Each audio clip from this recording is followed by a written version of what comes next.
So for those of you joining us, just now joining us, we're here with Beth Lang. She is the Targeted Ministries Coordinator at Colorado Community Church in Aurora. And today she's talking with us about how to start a mental health ministry in your church. We've kind of debunked some of the myths and just tried to set some people's minds at ease about starting a mental health ministry. Beth, it sounds really daunting for a lot of pastors and faith leaders in how to start a mental health ministry. So what encouragement can you offer? I know you're great at encouraging. Oh, thank you. I would encourage you that, God really calls us in pastoral leadership to provide opportunities for all his people to come to him. If there are barriers in our churches, then we need to address those and see what those are. Why aren't people coming forward? And we would do that with other groups, right? I mean, we do that. We're very intentional with youth and with children's, having ministries for them and programs for them. We're very intentional with women's and men's Bible studies. So I know this is a more specific, a targeted demographic group, but again, I mean, the statistics show, and if you want to share those, certainly, and I know they're on the Michael I. Cave website, a significant number of people in our culture struggle with some kind of mental health issue in their lifetime. It might be a mom struggling with postpartum after one of her babies. It might be, I just took my son to college yesterday. I'm not saying that's a diagnosed clinical mental illness, but I am saying, I'm probably going to go through having to address probably my mental and emotional health a bit during this time and be proactive about that. So, the statistics really show that. And I think as church leaders, we need to be looking at what is happening in our culture and how do we respond to the needs there, right? And I think just imagine, if the global church, if the individual churches, the impact we could have on our culture and our community if we really led the way to be a safe place for people to come who are in the shadows to really to process and to be seen and known and fully embraced. I mean, that, to me, that could change the world. If the church led the way to address an issue that honestly, I think our culture is still struggling with, still struggling as how to really effectively address it. Yeah, it is. And the church isn't any different than the rest of the world right now. Just wondering how to get a grasp on it, how to just start by doing that well.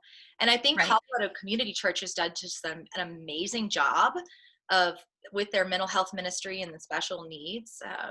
So let's see, we do have steps that churches can take that are on our website at myquietcave.org.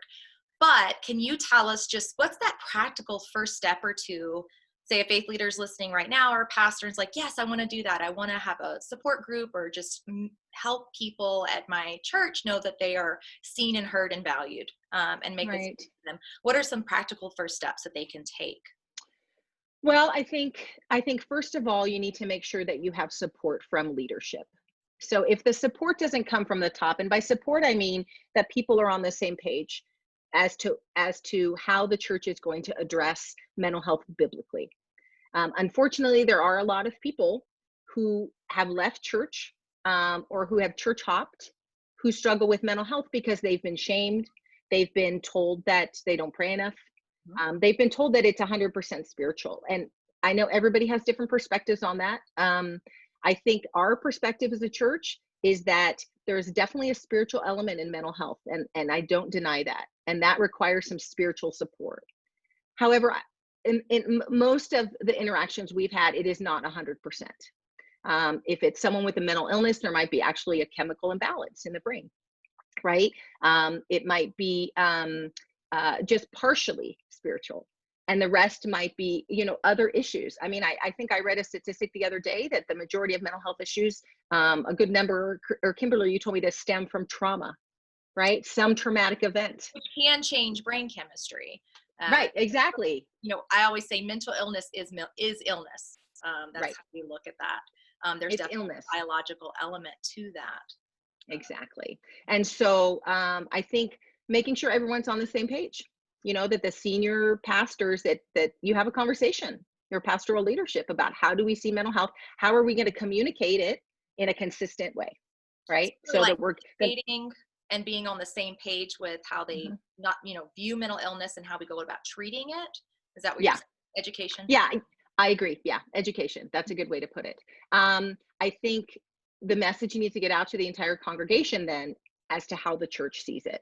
Okay. Because again, our congregation got really educated and they really appreciated that, educated on what mental health is and how they have mental health that needs to be cared for, right?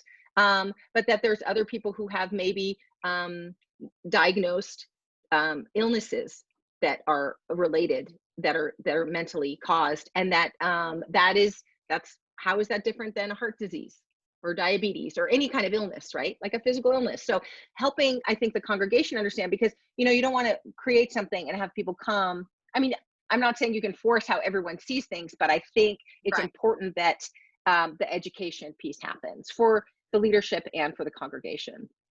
And then practically, I think it's great to start if you can start off with some kind of try to recruit a leadership team or a few people initially that maybe you can target through other staff who know people in the congregation who might be passionate about this.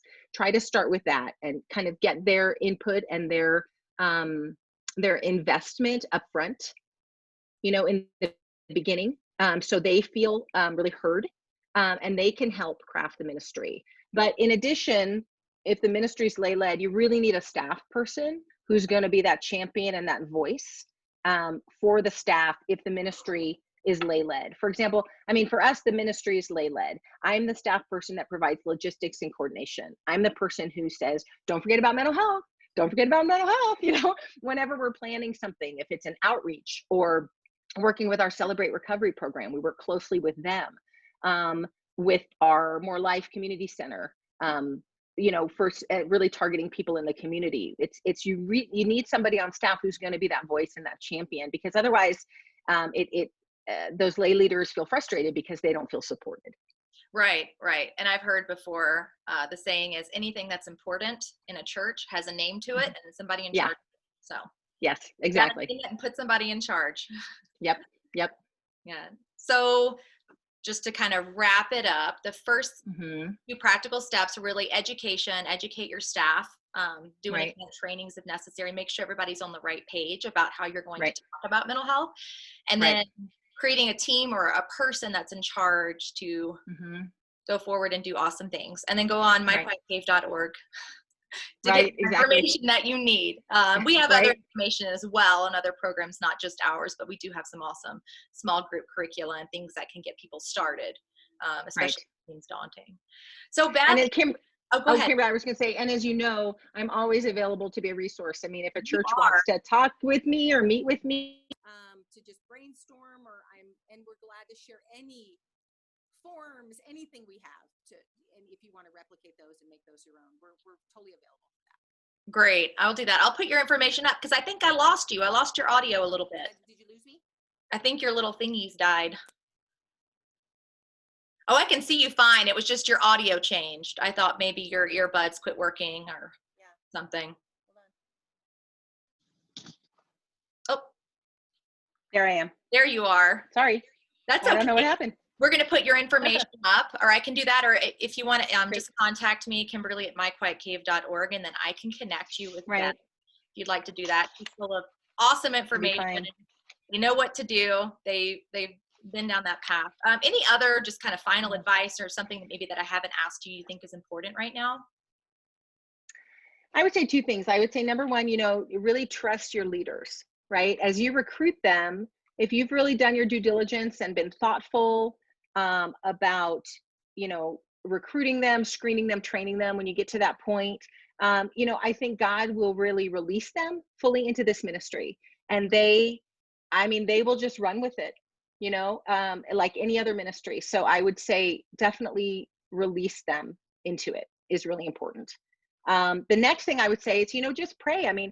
Ask God if he's, calling your church at such a time as this to reach out, to your community with us, to your church body. It doesn't have to be, our program is pretty extensive. And I want to say that up front. If you go to our website and you go to our mental health page, I don't want you to get discouraged because it is pretty extensive, but I want you to understand that has grown organically over the past 6 or 7 years. As we've seen a need, we've added on, right? So now we have programs for vets and first responders. We're just starting a spouse support group who are spouses of vets and first responders, things like that. So just say, okay, Lord, what are you calling us to do now? Like Kimberly said, maybe it's starting with a cave support group. Maybe it's just running an overcome class to kind of see the response.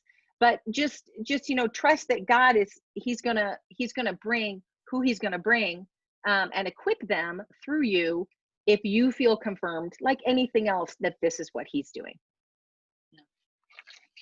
Thank you, Beth. I appreciate it. You're welcome. You're welcome. Again, if you want to learn how to start a mental health ministry, if you need more information, just information on trainings, or you want to connect with Beth Lang, you can go to our website, www.myquietcave.org, or you can email me, Kimberly@myquietcave.org. Thanks again, Beth. Thank you. Bye-bye. Bye.